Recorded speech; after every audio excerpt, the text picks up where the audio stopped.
March 20th, March 20th, 2020, and this is, of course, amidst the COVID um, pandemic. And all of us, one thing that's happening in the world is, and I've seen this evolve during the week, is there's this kind of shared experience that the entire world is having, right? It's not just our communities or a segment of our community, but it's actually the entire world is dealing with the same external stressor out there. And so we have two choices when we are feeling stress. We can burn off that stress, right? Exercise or do something active, or stress, a stress response in the body is extra energy to do something that we might need to survive. If a car is about to hit me, then the the brain sends a message to the adrenal glands, which releases epinephrine or adrenaline, and then I jump out of the way. That's the purpose. But there's also a stress response that is more consistent and chronic, the release of cortisol into the system, but that can be over time damaging to us. So we either take action or we learn to downregulate the nervous system. So we're going to do a little biohacking today called meditation. That's what meditation is. It's kind of a biohack. It's training our body to downregulate when we're feeling upregulated. So before we talk about any of the discussion, um, let's get into that. I'm so grateful to have you here today. So I'll ask you first to begin by lowering your gaze or closing your eyes if that helps. And the first thing I want you to do is to breathe in and out through your nose. And I just want you to observe your breath in and out through your nose. Just observe it. You don't have to change it or slow it. Just pay attention to your breathing through your nose. And when you're breathing out, when you're exhaling, you can say, I'm breathing out. And when you're breathing in, you can say, I'm breathing in.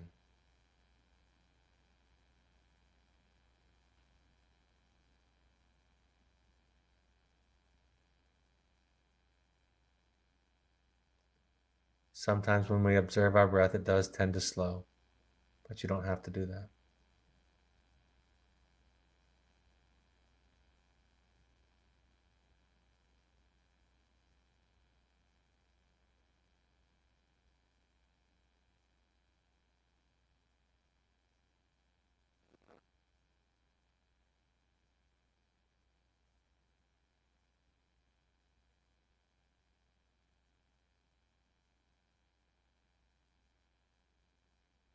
Now I'm going to give you a 4 count of breath. What that means is I'm going to count to 4 on each in breath and each out breath.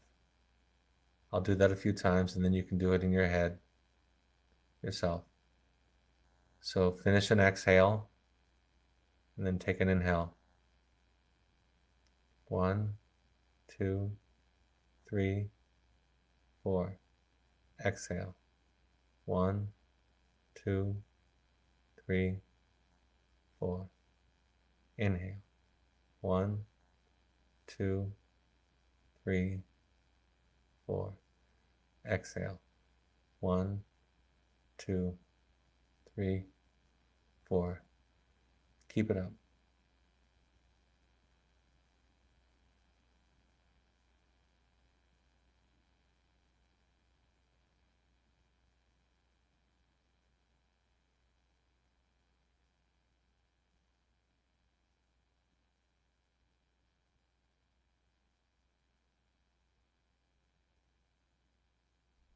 Try to focus on your breath.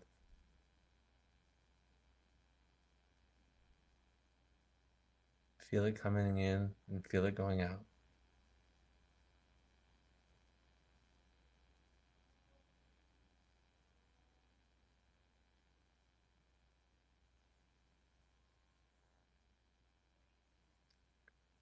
Breathing through the nose signals to your body that you're not at risk right now. There's no threat.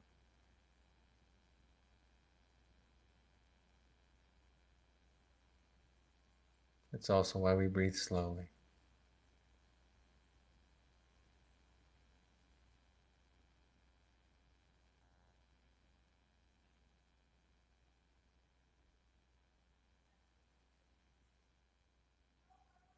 Now I want you to focus on bringing your breath into your belly. not into your chest, but into your belly. So fill up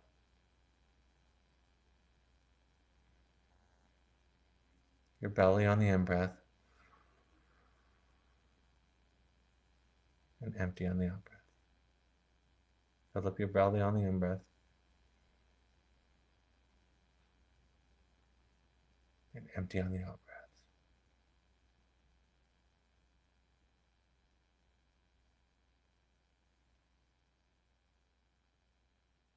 If you hear sounds in the background, that's okay. You can just hear them.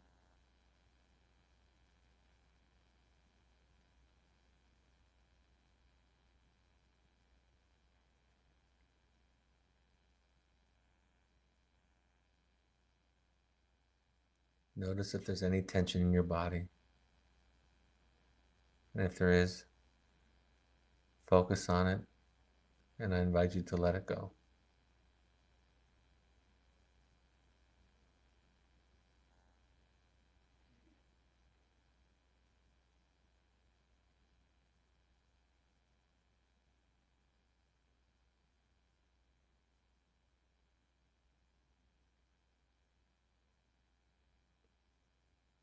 Three more deep breaths in and out.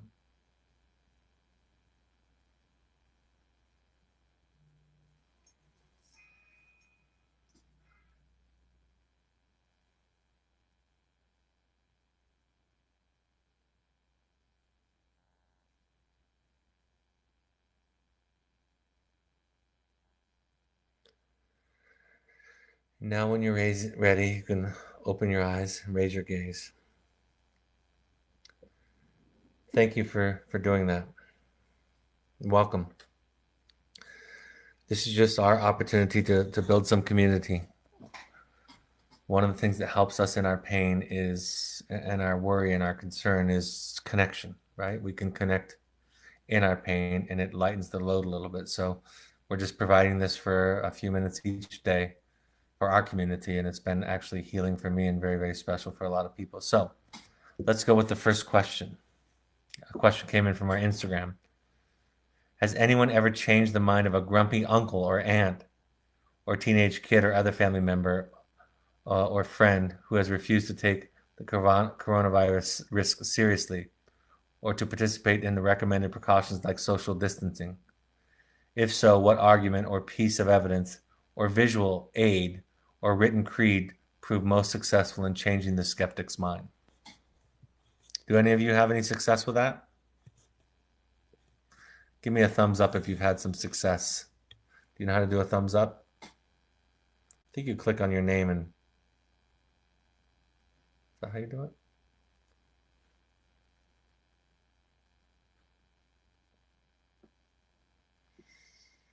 Or maybe share. You know, we were talking about this last night.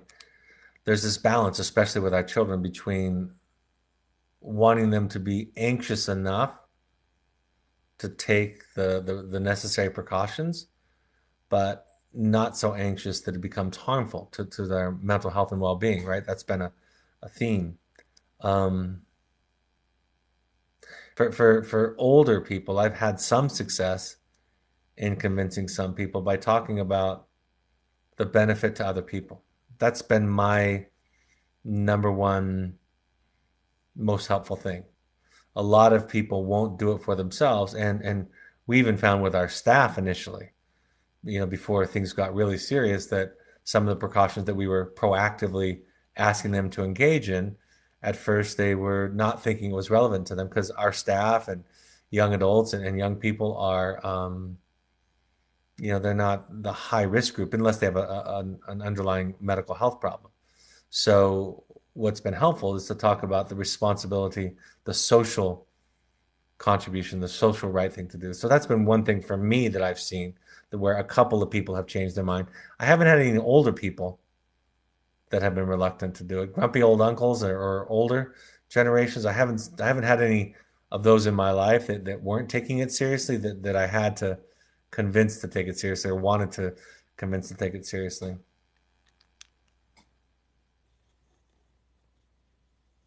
Keisha has just shared a link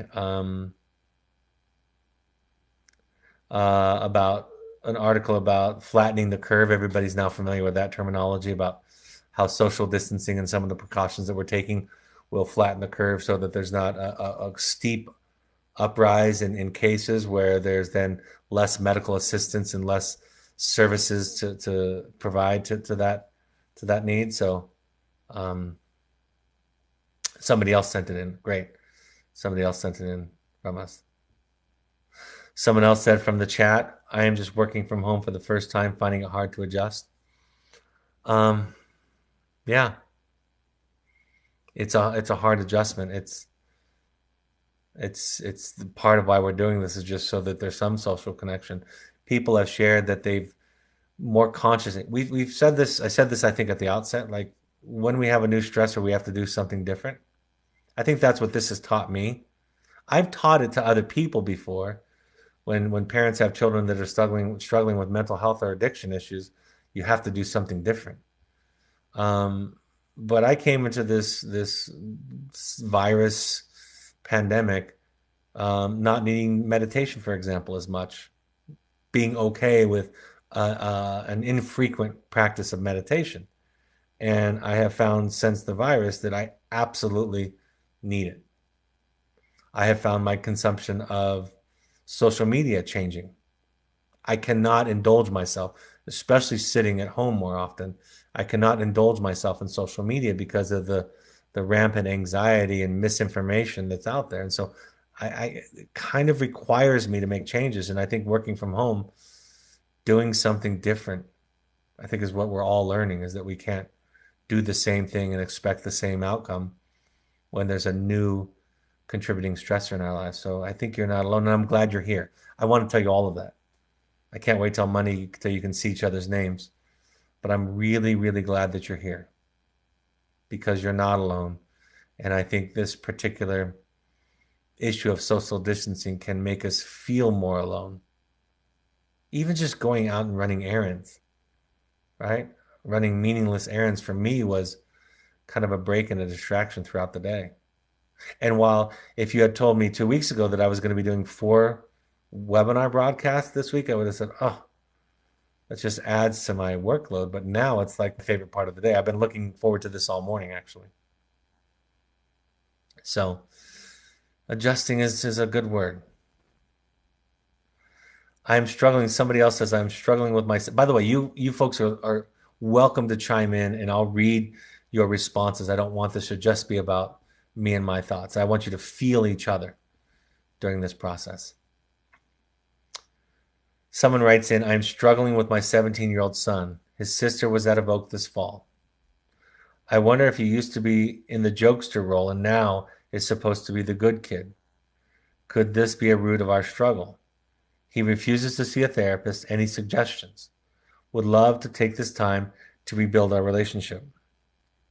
Um, you know,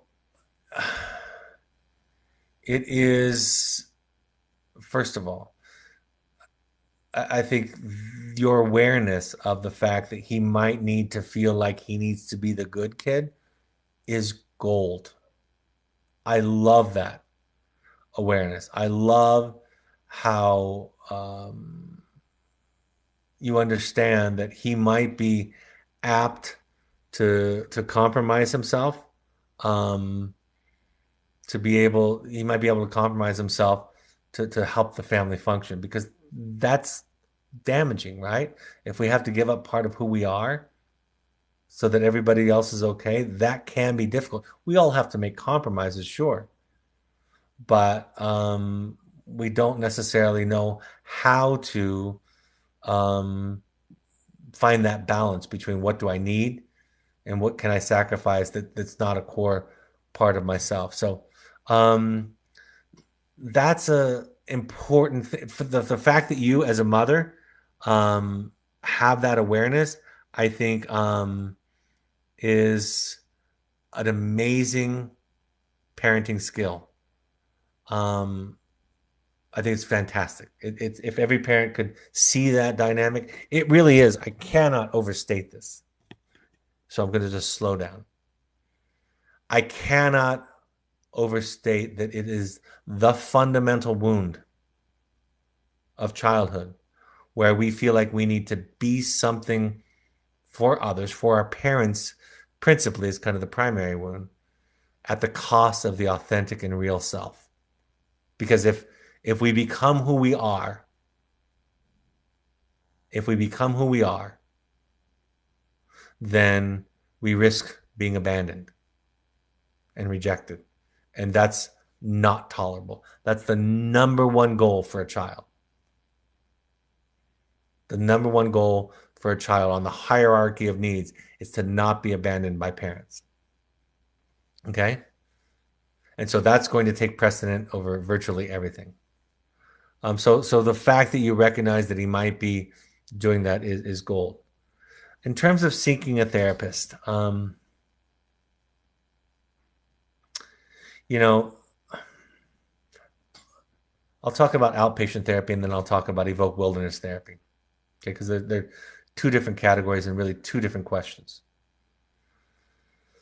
For the most part, this isn't always true, but for the most part, I am not a fan of people forcing children to go to therapy, requiring it. It's just therapy is hard when you're extraordinarily motivated. It is really hard. I know because I'm a client in therapy. And therapy is difficult and painful and an upward struggle climb when you're very motivated. That's number one. When you're unmotivated or moderately motivated, it's really nearly impossible to get a lot out of it. So, alternatives to saying to a child, to trying to force or coerce a child into therapy is come to therapy because I need help with me. I think for couples, that's where it starts. And allow yourself, the word isn't quite right, the phrase isn't quite right, but allow yourself to be on the hot seat first. And I don't mean be on the hot seat in terms of being confronted, but talking about you. If you, this parent that wrote this, if you brought in your 17-year-old son, the first session I would talk mostly to you, ask you questions, hear your struggle. I would spend time understanding you. By the way, the thing that would be happening at that time while I was focusing on you, number one, your child would be relieved because they thought the focus was going to be all on them. That lowers the nervous system, relaxes them.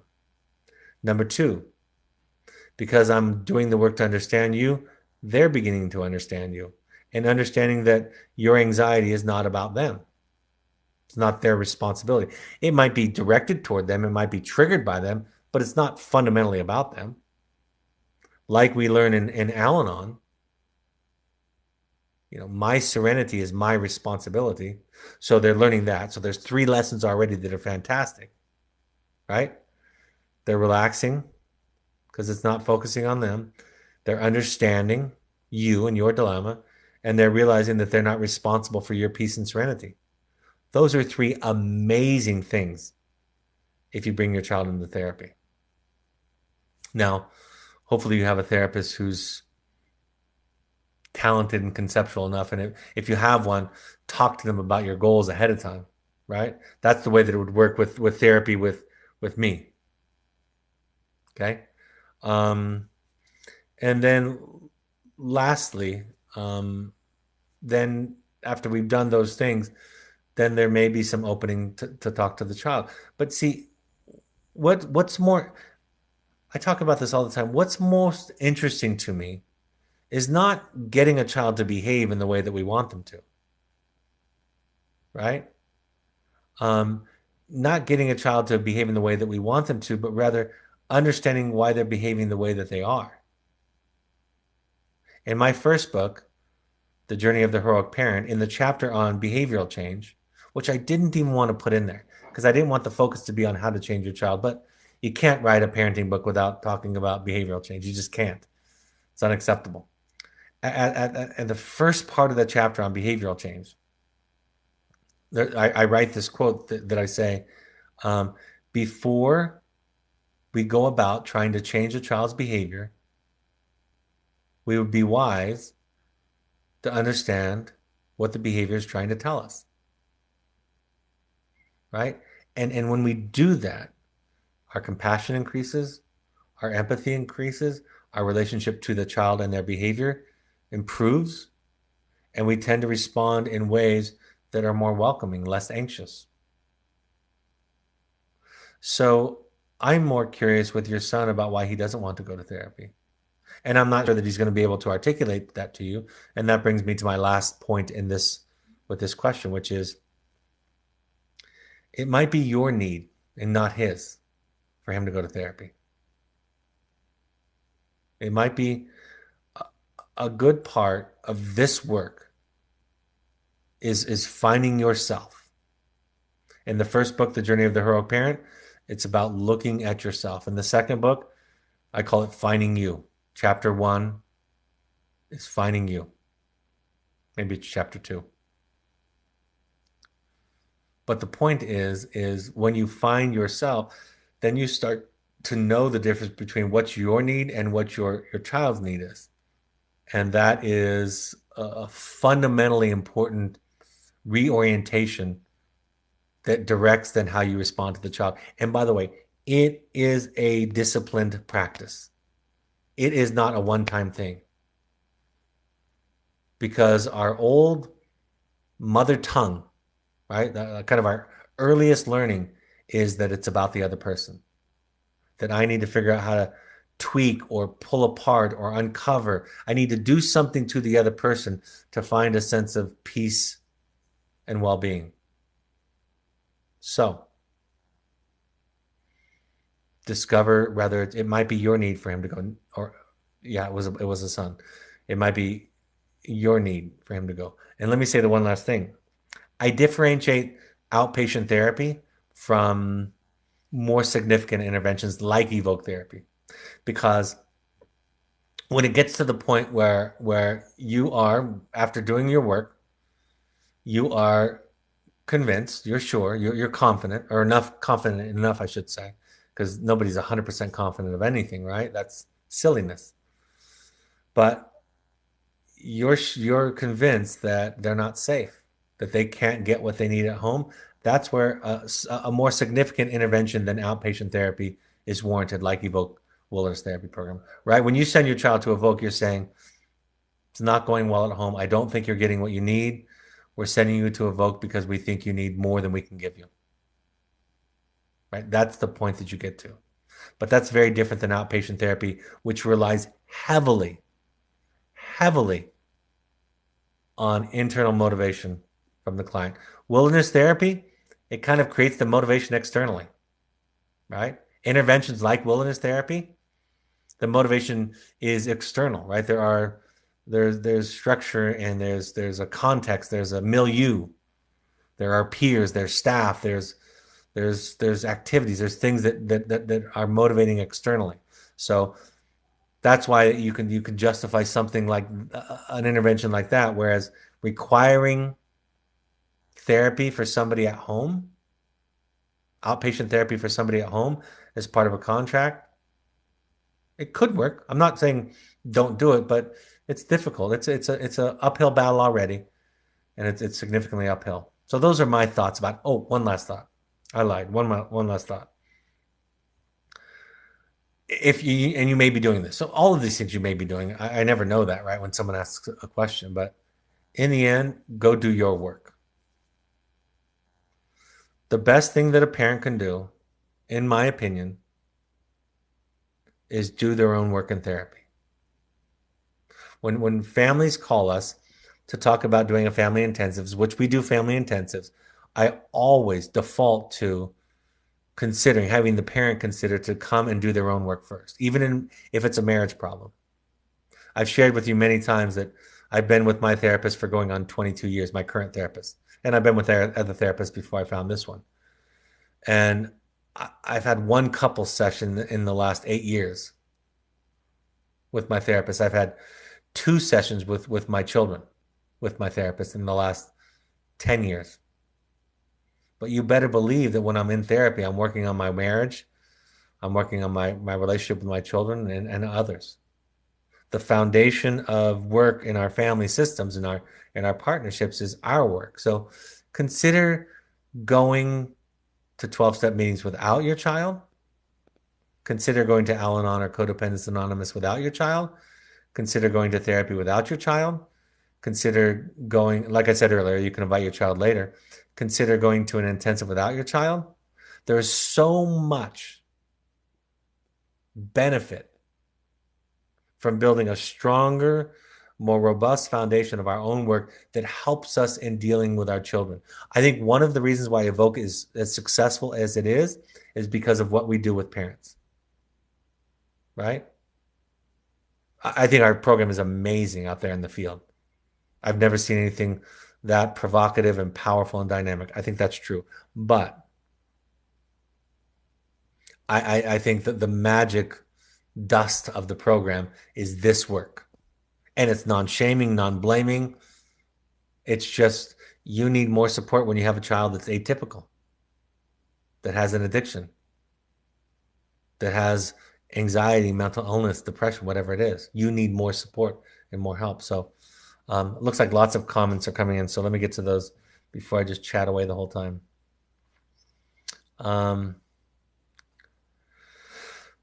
One of my biggest takeouts this week is a new and deeper understanding of how it feels to not be in control of my life. In much of the same way my teen was screaming out for me to try to understand, way to wake up call to feel our teens' views more deeply. I love that. I've said that this week that this is what people are medicating. You know that feeling that we're all feeling? This is what people are medicating. That feeling of unwell and unrest and I can't control the thing that's out there.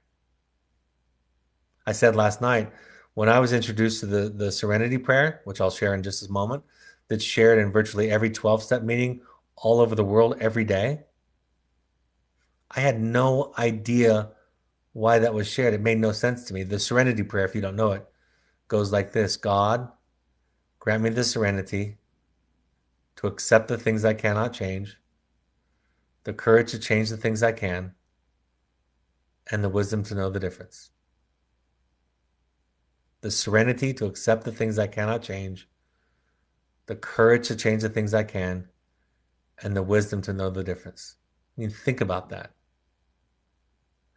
And whatever your belief is in a higher power, whatever your higher power is, or whatever spiritual practice you have, think about that as a meditation if you want to, if you don't believe in a higher power. How much do we all need that right now?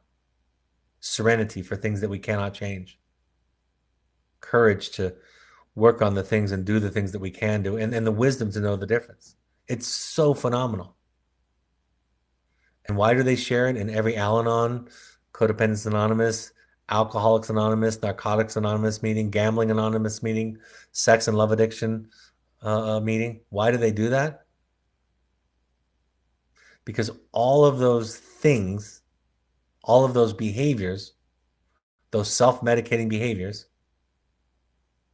are being manifested because we're having a hard time finding serenity for things that we can't control. If I can control my alcoholic son, right, then I'll feel better. If I can take a chemical into my body that relaxes my nervous system, then all is well with the world, at least for a few hours. So I love what you're saying. Thank you. And by the way, you and all of you in the chats are building up. Thank you, thank you, thank you for talking and sharing. Next comment. We have open dialogues, my daughter and I, about her being subjugated due to her brother's issues. So wonderful. There's no perfect fix, but just having it out on the table and her and I being able to acknowledge it helps tremendously. You guys, that makes all the difference in the world. I was doing a therapy supervision call with our therapist this morning, as I do monthly, and a Skype, or excuse me, a Zoom call. And I was saying to them, just teaching them, when in doubt, if you feel the instinct to be helpful, to respond to somebody's sharing, consider not being helpful. and consider saying something like, thank you for telling me. I'm glad you're talking about it. It's really important. I feel honored that you would tell me. Think about that. Just think about saying that and watch their shoulders relax. Watch them exhale.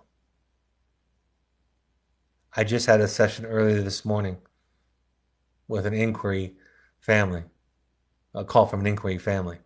And at one point, I said to the mother something like that because it was a difficult time. It's a difficult time for her son. And I shared my response just like that. I said, I'm glad you're talking about it with somebody right now, not knowing if she's going to admit her son to the program or not. And I heard on the phone, I mean, I'm not even watching her. I heard her say, just take a deep exhale. And she said, thank you for hearing me. Right? We're just a bundle of nerves, literally. And when somebody can hear us, so beautiful. That's so wise. You know, that might seem like the smallest thing. What you just shared, I'm going to read it again because I want to point this out. This has taken me 20 years to learn as a therapist of how genius this is. And I'm going to read it again because it's so important. 20 years it has taken me to learn to practice this more regularly. One of my biggest, wait, here it is. We have open dialogues, my daughter and I, about her being subjugated due to her brother's issues. There is no perfect fix, but just having it out on the table and her and I being able to acknowledge it helps tremendously. It's taken me 20 years to learn that, to learn the mountain of wisdom in that. So thank you, thank you, thank you. And if you want a reference point, watch Mr. Rogers. Watch the movie with Tom Hanks, A Beautiful Day in the Neighborhood, and you will watch it from a non-therapeutic perspective. You will watch the magic of what he did, which I didn't know, not at the level that I know now. One of my biggest takeouts this week is a new and deeper understanding of how it feels not to be in control of my life. Right? More, Keisha?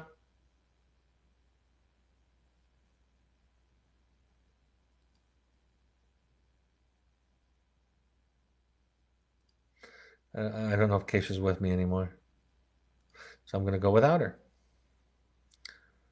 Um, let's see where I am. Just give me be patient. Oh, you are? I'm just looking for the next post. Can you share more? Are there more? Looks like there was some more. Okay. All right, next post from somebody. The discussions about sometimes using another, like your child, as the container for one's own needs resonates. As I have done my own work over the past 5 years, my child has changed too. He benefited from my increased sense of balance and clarity about boundaries.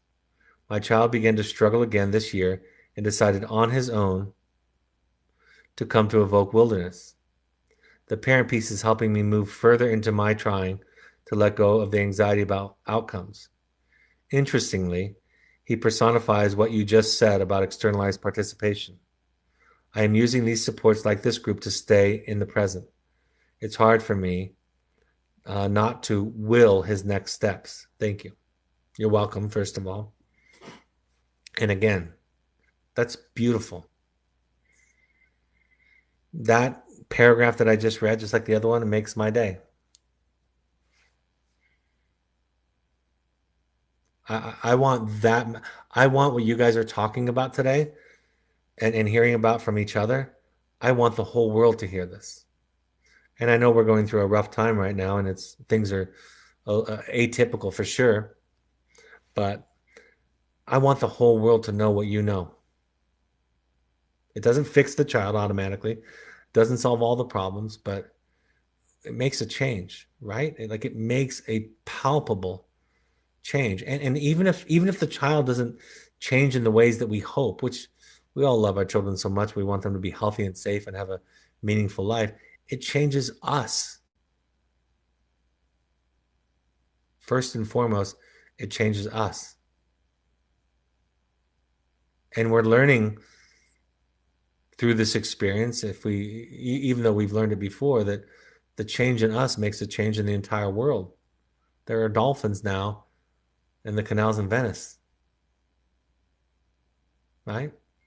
Because we have to stay indoors. Life is trying to teach us something, isn't it?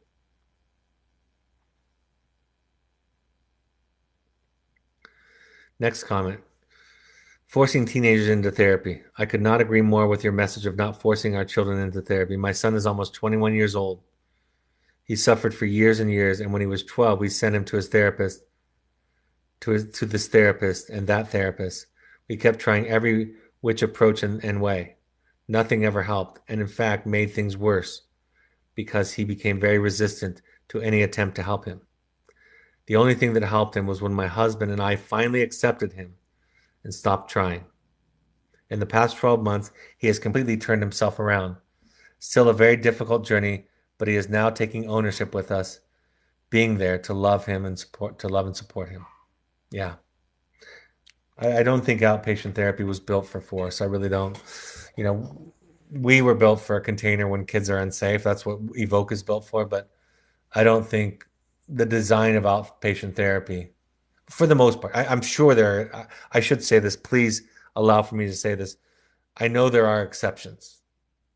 I know that there are exceptions to this. That luckily you kind of trip over something and find something by accident, and it could happen. I know that that's true, but and I'm going to stop. I'm going to try to stop touching my face, although I just washed my hands before I walked in here.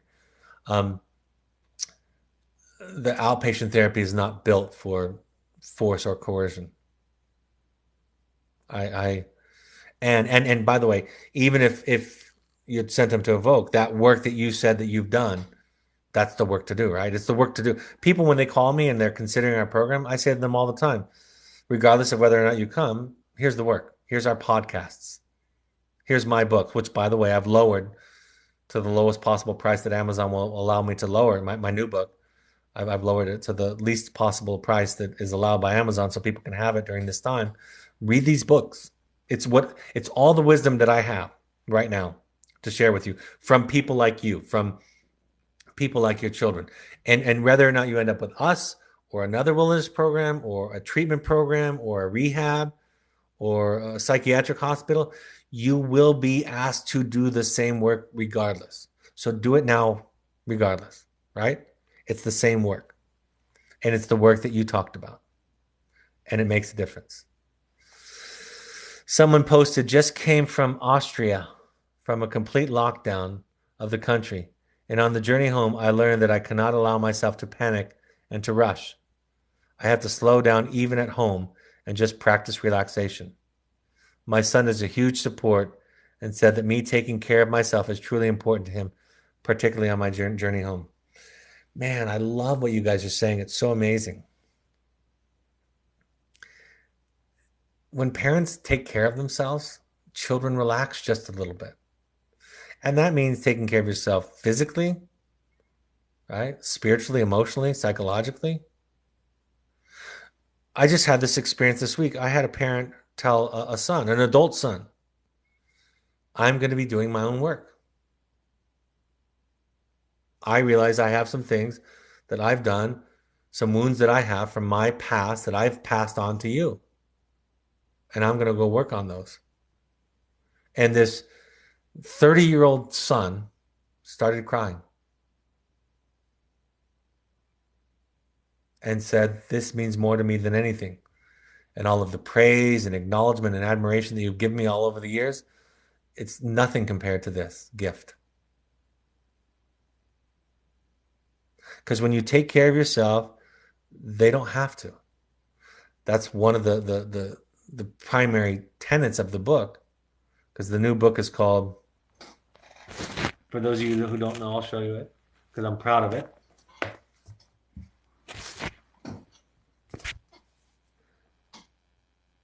The Audacity to Be You, Learning to Love Your Horrible, Rotten Self. And what I say is, if you don't learn to carry around your horrible, rotten self, your children are going to be inclined to carry it for you. And it's too heavy of a burden to bear. And what I mean by learning to love your horrible, rotten self is look at yourself, take care of yourself. And I mean this with all the love in the world. Realize that you're a flawed human being like all of us and work on it. And when you do that, your children relax a little bit. And so much of mental health and addiction is related to it's this simple. It's the nervous system is upregulated and it doesn't feel safe. You feel unwell. And what do you do when you feel unwell? You do something to try to make it go away. And you know what works really well? Really well? Alcohol, opiates, heroin, marijuana. That stuff works really well to make you feel safe in the short term. It ruins your life and kills you, but other than that, it's perfect. Cutting on yourself works for some people. Restricting eating works for some people, right? Fantasizing or attempting suicide is an escape, right? So if it's all about our nervous systems, our brains, then we need to learn how to downregulate our nervous system. And one contribution you can make to your children is when you take responsibility for your nervous system, they don't have that added on top of theirs. That's magic. Thank you so much. Someone writes, my daughter is living away from home and I am giving her the space she needs right now as she rebuilds herself post-treatment. She knows that I am doing that and that I have always been here for her. I live alone and am finding the social isolation difficult and giving my daughter space difficult. I would love to check in with her and to make sure she's okay, but have been advised not to.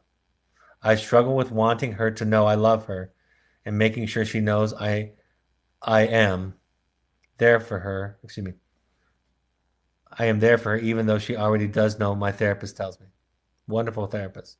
I also struggle with the long days and nights being alone with the jigsaw puzzle. We've been doing that a lot. Books and house cleaning. Well, I'm glad you're here. Thank you for sharing.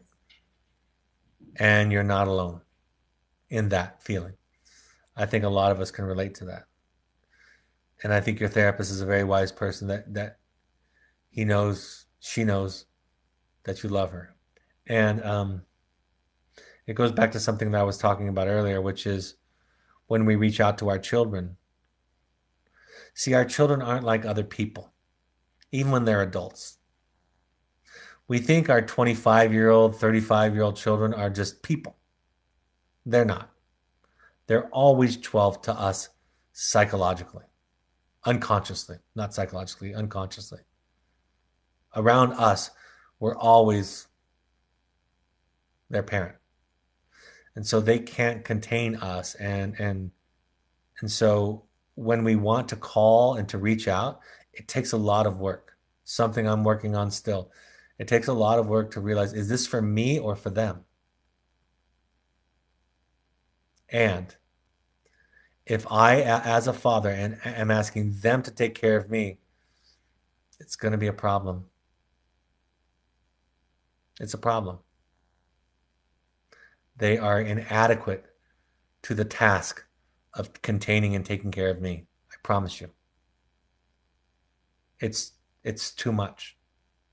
So there's so much wisdom in what you're saying, and I have so much empathy for what you're talking about, and I'm glad you're here because for this hour you're not alone. I better get to some of the other comments and questions. I might just have to read through them. Our daughter went through your program in 2013 and is doing well. In fact, she is training for staff this week in a wilderness therapy program. Nice to get back and a nice time to be in nature for sure. As a parent alum, we've been watching webinars with you over the years.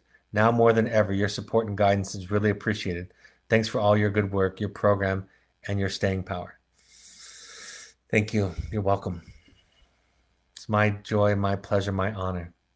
You know, as a little kid that was troubled, I got in a lot of trouble. I overdosed and almost died as a teenager. And I don't necessarily believe that everything is predestined, but I know what my purpose is now. My purpose is to give a voice to all of these children and to show love and compassion to you guys and the the painful journey that it is to be a parent of a child who struggles. That's until I'm unable to do it. That's my life.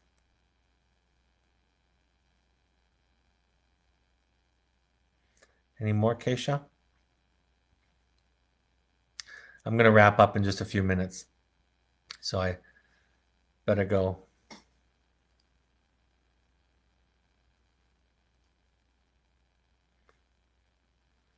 My 13-year-old son is currently at Evoke in a group of kids who are all adopted besides him.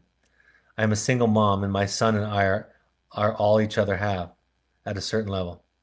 His dad is not at all involved, and he's only met him once. And in some ways, he's dealing with the same attachment abandonment issues as the adopted teens in his group.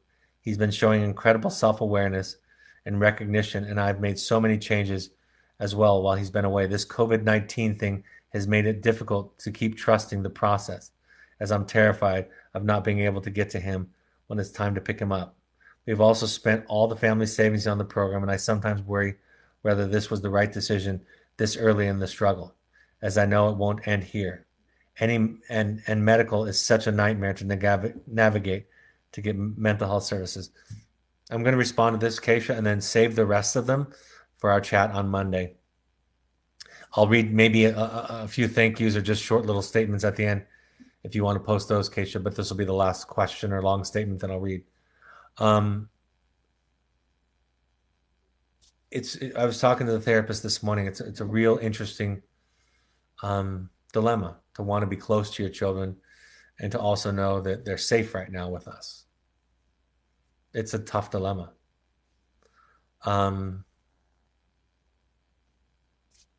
That's all I can say about that. I can't foresee any situation where you wouldn't be allowed to pick up your child if you needed them. I can't foresee that. Can't imagine circumstances that would dictate that. But the other thing I love about what you're saying is that even if his father was still here, we see everything through attachment. Everything I teach, everything I talk about is about attachment. And I almost said out loud, when I read this part of your statement, I wanted to say this out loud. I am a single mom, and my son and I are all each other have at a certain level. And I wanted to say not right now. Because right now he has a lot. And right now you have something. It's just us this hour, but you have something. And I don't mean to dismiss the genuine, authentic grief, pain, and fear that is in your statement. But Alice Miller, who wrote the best book on child psychology that I've ever read, sold tens of millions of copies. It's called The Drama of the Gifted Child. She said in there, a mother can provide what a child needs, even when she's unable to give it, if at times she allows the child to get it from somebody else. And so I know COVID is really challenging all of this, but if you can take care of yourself. I remember when my son was in Wilderness at 13, early in the process, by the way. My son went to Wilderness. I sent him early in very early, much more early intervention than most. And it wasn't all done when it was over, but it became this catalyst and this foundation for what has become a very meaningful, rich, successful life for him. He's 27 now and very, very happy and living a really meaningful life right now and graduating with his master's degree here in a month or so.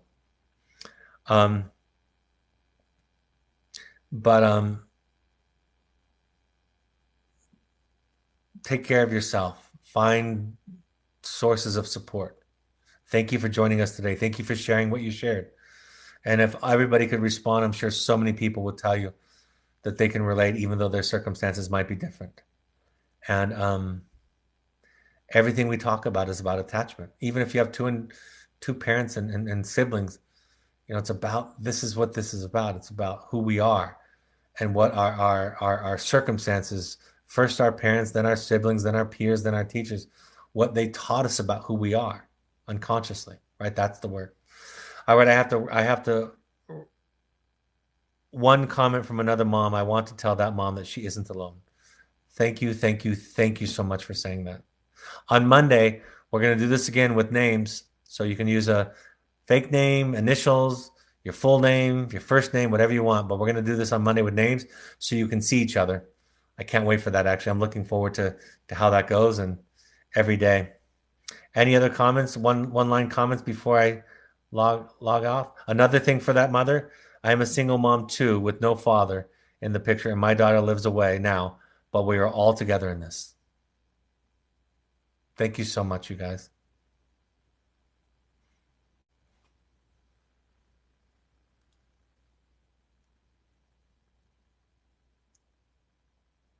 Thank you for the joy. As Glennon Doyle says, we belong to each other. All right. I look forward to Monday. Actually, I'll miss you this weekend. Look forward to you Monday night. Maybe I'll do it. Maybe I'll even do it this weekend. I don't know. I have to be there for my family too. My wife's watching, and she'll remind me of that too. Thank you for being with me today and for showing up and for telling your truth and sharing your truth and asking your questions. And for the names that are here, it's good to see you. Take care. Have a wonderful weekend. And if not before then, I'll talk to you Monday evening. Bye bye.